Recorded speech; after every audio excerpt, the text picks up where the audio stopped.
నమస్తే ఆంధ్రప్రభకి స్వాగతం. ఆహ్, ఒకప్పుడు అవినీతి వ్యతిరేక పార్టీగా ఆవిర్భవించిన ఆమ్ ఆద్మీ పార్టీ నుంచి యంగ్ ఫేజ్‌గా ఉన్న రాఘవ్ చద్దా ఇప్పుడు పార్టీ నుంచి క్విట్ చేశారు. ఎందుకని ఇలా జరిగింది? దీనివల్ల ఆమ్ ఆద్మీ పార్టీకి నష్టమా? అలాగే బీజేపీకి వచ్చే ప్రాఫిట్ ఏంటి అనే విషయాలు తెలుసుకుందాం. ప్రస్తుతం మనతో పాటు రీసెర్చ్ అనలిస్ట్ ఆదిత్య కృష్ణ గారు ఉన్నారు. నమస్తే సార్. నమస్తే.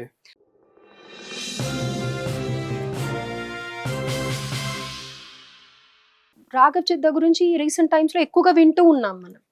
అయితే చాలా మంది కూడా ఫ్యాన్స్ ఉన్నారనే చెప్పుకోవాలి రాఘవ్ చద్దాకి. సో, ఈ సడెన్ డెసిషన్ ఏంటి? ఆయనతో పాటు ఇంకో 6, 7 కూడా క్విట్ చేశారు పార్టీ నుంచి. ఎందుకని ఇలా జరిగింది? ఆయన చెప్పడం ఏంటంటే right person in the wrong place అని అనేసి అంటున్నారు. అండ్ అవినీతి ఆరోపణలు కూడా పార్టీలో ఎక్కువగా ఉన్నాయి. ఇవన్నీ నేను ఉండలేను అని చెప్పి కూడా ఆయన అంటూ ఉన్నారు. అసలు ఓవరాల్‌గా దీన్ని ఎలా చూడాలి అని అంటారు? కానీ ఇది సడన్‌గా జరిగిన విషయం కాదండి. డెఫినిట్‌గా ఇది కొన్ని సంవత్సరాల నుంచి ఇది డెవలప్ అవుతున్నటువంటి విషయమే. సో, మరి తెలిసిందే ఆమ్ ఆద్మీ పార్టీ అది స్టార్ట్ అయిందే ఒక పీపుల్ అగైన్స్ కరప్షన్ లాంటి movement, India against corruption మూవ్‌మెంట్‌లో. Anna Hazare గారు అప్పట్లో ఆయన he was the cover face అన్నట్టు అనుకోవచ్చు. సో, అది 2010 నుంచి 2012 మధ్యలో జరిగిందంటే అరౌండ్ 2011 అట్లా ఇది బాగా పికప్ అయింది. సో, ఫైనల్‌గా ఇండియా అగైన్స్ కరప్షన్ వాళ్ళు కొంచెం బాగా మొమెంటమ్ వచ్చిన తర్వాత 2012 ఆ టైంలో నవంబర్‌లో ఎప్పుడో ఇది ఆమ్ ఆద్మీ పార్టీ అప్పుడు స్టార్ట్ చేశారు. అప్పుడు కూడా డిఫరెన్స్ వచ్చింది. అన్నా హజారే ఏమన్నారంటే ఇది పొలిటికల్ మూవ్‌మెంట్ కాదు, సోషల్ మూవ్‌మెంట్ ఉండాలి అని ఆయన. రెండో వైపు ఇతను అరవింద్ కేజ్రీవాల్ ఏమో ఓన్లీ సోషల్ మూవ్‌మెంట్ అనుకుంటే ఏం చేయలేము, మనం పవర్‌లోకి వెళ్ళాలి అని ఆయన. సో, మనకు తెలిసింది ఇమ్మీడియట్ ఎలక్షన్స్‌లో ఆల్మోస్ట్ క్లీన్ స్వీప్స్ లాంటివే చేశారు ఆమ్ ఆద్మీ పార్టీ వాళ్ళు. ఇన్‌ఫాక్ట్ అప్పట్లో నేను ఢిల్లీలో ఉన్నప్పుడు కూడా నేను ఎవరినన్నా అడిగినా కూడా వాళ్ళు అదే అనేవాళ్ళు దట్ బాస్ మధ్యలో ఆయన 45 డేస్ తర్వాత రిజైన్ చేస్తారు. రిజైన్ చేసి మళ్ళీ వెళ్తే ఇంకా బెటర్ మెజారిటీతో వచ్చారు ఆయన. అప్పట్లో కూడా మేము అప్పుడు నేను చదువుకునే ఒక ఇన్స్టిట్యూట్ ద్వారా రీసెర్చ్ లాగా వెళ్ళినప్పుడు చాలా మంది చాలా ఓపెన్గా అన్నారు that we're going for him, ఎందుకంటే ఈ 45 డేస్లోనే మా కరప్షన్ తగ్గినట్టు కనిపిస్తుంది అన్నారు అప్పట్లో. మరి సో ఈ 45 డేస్లో బాగా తగ్గింది. సో దానివల్ల మళ్ళీ we want to give him hire chance, better chance అని. సో అట్లా జరిగింది. సో యాంటీ కరప్షన్ అనేది ఒక స్ట్రాంగ్ పాయింట్ అనేది వాళ్ళకి ఎప్పుడు అది ఉండేదే. రాఘవ్ చడ్డా వచ్చేటప్పుడు కూడా ఇనీషియల్ ఫౌండింగ్ డేస్ నుంచే ఉన్నారు. సో ఆయన ఇప్పుడు యాజ్ ఆఫ్ నౌ ఆయన 37-38 ఇయర్స్ ఉంటారు. సో ఆయన అర్లియర్ డేస్ నుంచి ఆమ్ ఆద్మీ పార్టీలో ఉన్నారు. ఆయన ఎంటైర్ బ్రాండింగ్ కూడా ఒక పాలసీ అనలిస్ట్గా, ఒక డేటా అనలిస్ట్గా, ఎక్కువ డేటా రీసెర్చ్ సెంటర్డ్ డిస్కషన్స్లోకి వెళ్ళడం అవన్నీ చేశారు. ఒక యంగ్ యూత్ ఫేస్ కూడా అప్పుడు కూడా. సో ఆల్మోస్ట్ అంటే లేట్ 20స్లో జాయిన్ అయ్యారు ఆయన. సో మనకు తెలిసిందే కేజ్రీవాల్ పార్టీ బాగానే వాట్ ఎవర్ దే డిడ్. రీసెంట్గా 2025లో ఫైనల్గా they were out and BJP came in. So దీని ముందర కూడా మనం ఏం చూడాలంటే అరౌండ్ 2024 టైం నుంచి మనందరికి తెలిసిందే ఈ లిక్కర్ స్కామ్ అనేది ఒకటి బాగా పబ్లిక్ సర్కిల్స్లో వెళ్ళింది. దాన్ని in a way excise duty scam అని, ఎక్సైజ్ డ్యూటీ కేసు అని కూడా అంటారు దాన్ని. దాంట్లో అరవింద్ కేజ్రీవాల్ని లోపలేశారు, తర్వాత మనీష్ సిసోదియాని లోపలేశారు. అట్లా ఐ థింక్ 21 మందిని, ఇంకా వాళ్ళు కాకుండా 21 మందిని వేశారు. అప్పుడు ఒక అబ్జర్వేషన్ ఏమొచ్చిందంటే అదే టైంలో రాఘవ్ చడ్డా గారి మీద కూడా ఈడీలో ఆయన పేరు ఉంది చార్జ్ షీట్లో అని చెప్పి ఒక టాక్ బయటకు వచ్చింది. వచ్చినప్పుడు అప్పట్లో ఆమ్ ఆద్మీ పార్టీ డిఫెండ్ చేసింది, అట్లాంటిది ఏమీ లేదు అన్నట్టు ఏదో అన్నారు.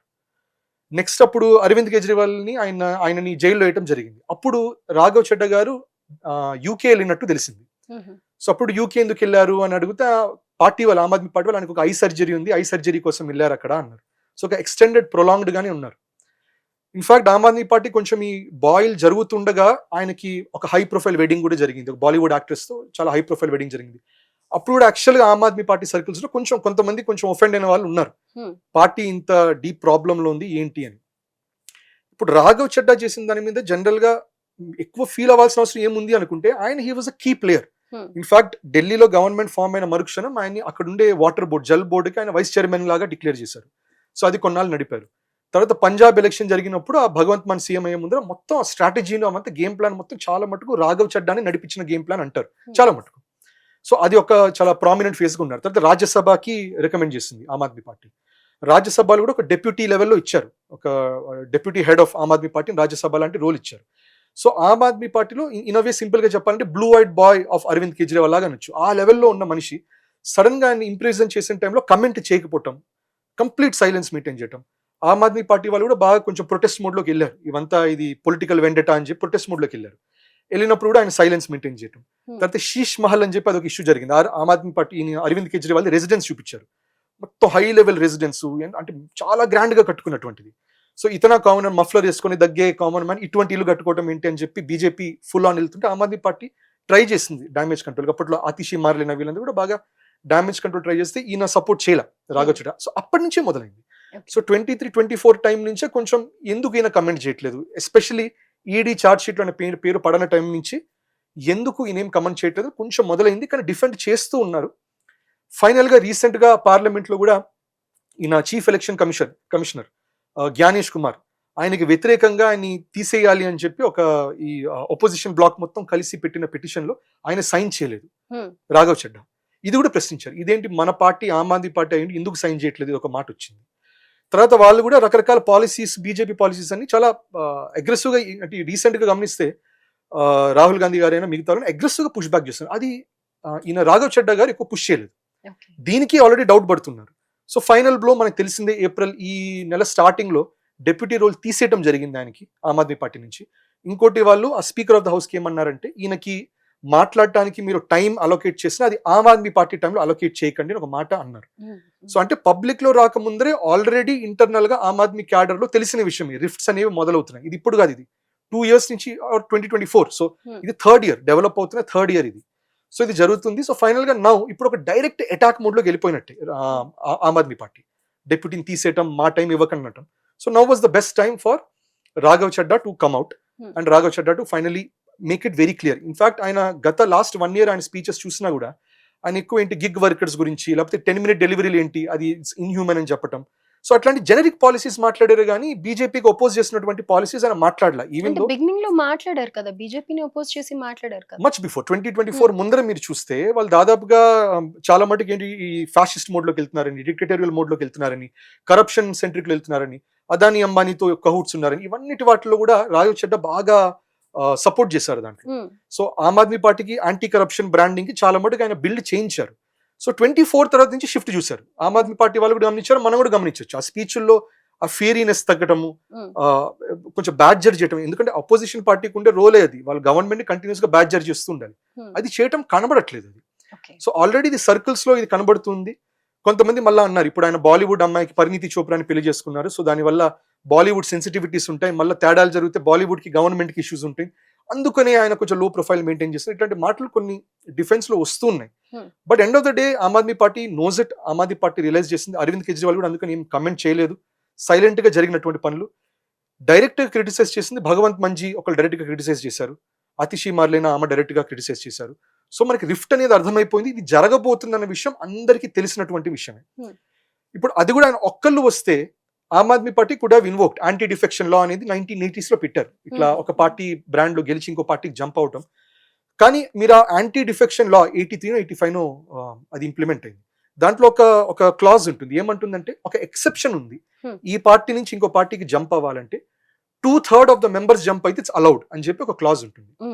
సో ఇప్పుడు ఇవాళ రాఘవ్ చడ్డా గారి స్టేట్మెంట్ మీరు చూస్తే యువర్ రైట్, ఆయన ఈ మాట అన్నారు, that I'm the right man in the wrong party. అంటే నేను సరైన వ్యక్తినే, పార్టీ ఆమ్ ఆద్మీ పార్టీ సరైనది కాదు, బీజేపీ సరైనది అని అన్నారు.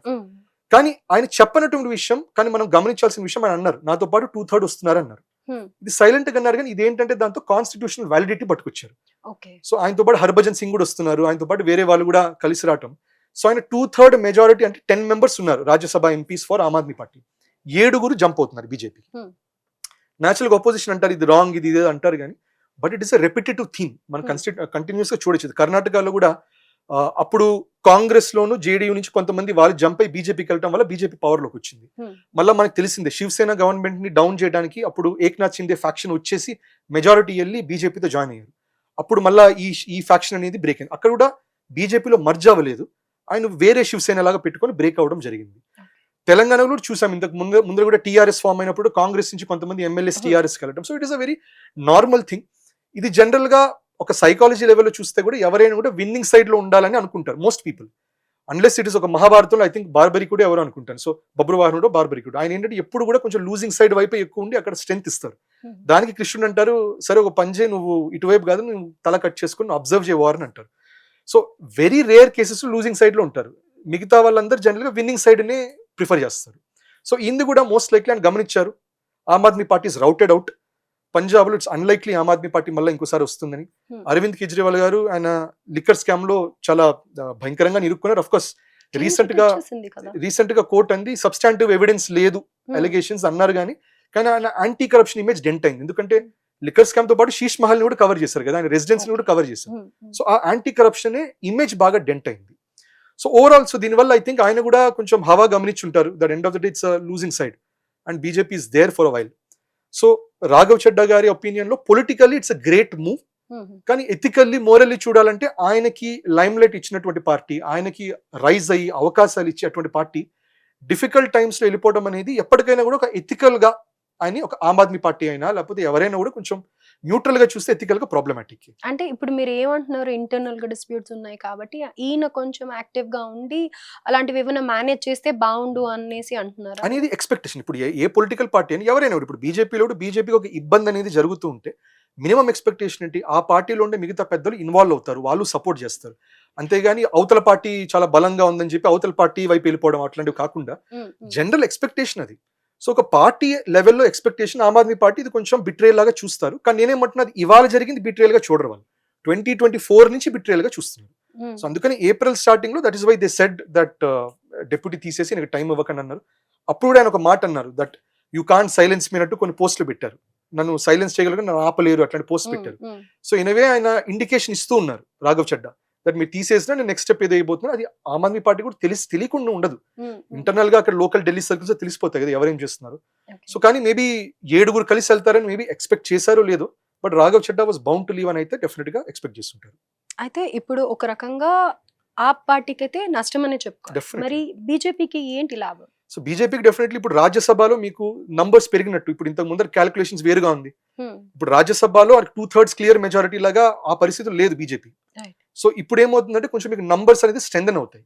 సో ఈ యాంగిల్ లో చూసుకుంటే బీజేపీకి ఇట్స్ అ బూస్ట్. ఇంకోటి మొరాల్ కూడా బూస్టింగ్ అవుతుంది. దట్ మొరాల్ ఎందుకు బూస్ట్ అవుతుందంటే వేరే వాళ్ళు ఈ పార్టీకి వస్తుందంటే ఈ పార్టీలో ఏదో విన్నింగ్ స్ట్రీక్ ఉంది కాబట్టే కదా వేరే వాళ్ళు వచ్చేది. సో మోరల్ గా ఒక బూస్ట్ ఉంటుంది. ఢిల్లీ సర్కిల్స్ లో కూడా రాఘవ్ చెడ్డా హ్యాస్ గుడ్ ఇన్ఫ్లుయెన్స్, ఆయనకి ఉన్న పేరు కూడా ఒక పాలసీ లెవెల్, డేటా లెవెల్ అట్లాంటి ఇమేజరీ ఉంటుంది. అది డెఫినెట్ గా I think BJP will make use of. So ఒక ఆప్టిక్స్ వచ్చేసరికి లేకపోతే రాజ్యసభ నంబర్స్ కి వచ్చేసరికి now BJP has a very good progress are benefit because of what Raghav Chadha and 6 others having done. వాళ్ళు వచ్చి జంప్ అవడం వల్ల ఇవన్నీ ఉంది. ఇంకోటి రాఘవ్ చెడ్డా గారి స్టేట్మెంట్ కూడా చూడండి, నేను ఒక్కనే కాదు కదా, నాతో పాటు ఒక క్రికెటర్ వస్తున్నారు అంటే హర్భజన్ సింగ్, సోషల్ యాక్టివిస్టులు వస్తున్నారు, వీళ్ళందరూ కూడా నాతో పాటు వస్తుంది. ఇది నా ఒక్కడి విషయమే కాదు. ఆమ్ ఆద్మీ పార్టీ ఇంతకు ముందర ఏంటో ఇప్పుడు అట్లా లేదు, ఇంతకు ముందర యాంటీ కరప్షన్ ఇప్పుడు అట్లా లేదు, ఇమేజ్ మొత్తం డెంట్ అయిపోయింది. అండ్ నాకున్న ఇబ్బంది, I refused to be corrupt, నేను వాళ్ళతో దీంట్లో చేయదలుచుకోలేదు, దానివల్ల వాళ్ళని గింటేశారన్నట్టు ఆయన అన్నారు.